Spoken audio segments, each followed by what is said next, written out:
बुद्धिमध्यमार्ग मुत्पुलुप्य यान्तममरेन्द्रमुदो निदानम् आस्फालितस्वकभुजस्फुटिताद्रिकाण्डम्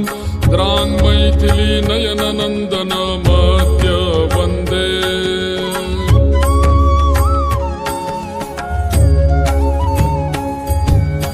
मध्ये निशाचरमहाभयदुर्विषह्यम्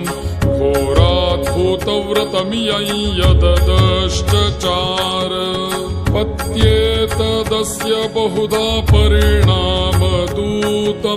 सीतापुरस्कृततनुं हनुमन्तमीडे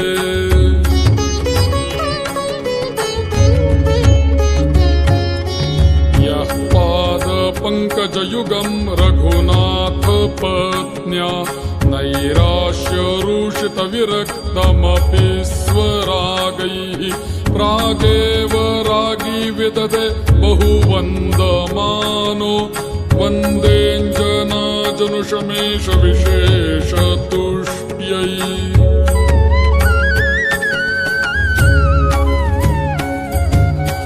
ताञ्जानकी विरहवेदनहेतुभूतान् द्रागाकलय्य सदशोकवनीय वृक्षान् लङ्कालकानिव घना नुदपाटयद्यस्तं हेम सुन्दर